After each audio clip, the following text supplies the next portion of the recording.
സ്വാഗതം. ഞാൻ ആരാധ്യ. ഞാൻ തൃശ്ശൂർ ജില്ലയിലെ ഗവൺമെൻറ് UP സ്കൂൾ കിളിമംഗലത്തിൽ പഠിക്കുന്നു.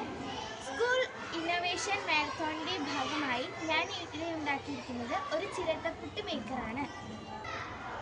ഈ ചിരട്ടപ്പുട്ട് മേക്കർ ഉണ്ടാക്കുന്നതിനായി നമുക്ക് ആവശ്യമായത് പാഴ്വസ്തുവായ മുളയും അതുപോലെ തന്നെ നമ്മുടെ വീടുകളിൽ എന്നും കണ്ടുവരുന്ന ചിരട്ടയുമാണ്. ആദ്യം കുറച്ച് ചിരട്ട എടുത്ത് സാൻഡ് പേപ്പർ ഉപയോഗിച്ച് അതിൻ്റെ വശങ്ങളെല്ലാം കുറച്ച് വൃത്തിയാക്കുക. ഇനി പാഴ്വസ്തുവായ ഈ ചിരട്ടകൾ ഈ മുളം തണ്ടിലേക്ക് ഘടിപ്പിക്കണം. ഈ ചിരട്ടകൾ മുളയുമായി ബന്ധിപ്പിക്കുന്നതിന് വേണ്ടി ചിരട്ടയുടെ തന്നെ ഭാഗം കട്ടർ വെച്ച് മുറിച്ച് വളയങ്ങളായി മുറിച്ചെടുക്കുക.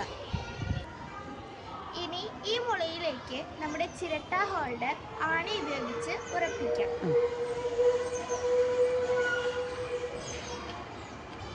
ഇങ്ങനെ ഡ്രില്ല് ചെയ്ത് ഉറപ്പിച്ച് വെക്കുക.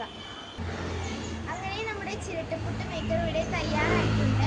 ഇനി ഇത് സ്റ്റീമറിലേക്ക് വെച്ച് നമുക്ക് ഒരു സമയം തന്നെ ഒന്നിലധികം ചിരട്ടപ്പുട്ടുകൾ തയ്യാറാക്കിയെടുക്കാം. നന്ദി, നമസ്കാരം.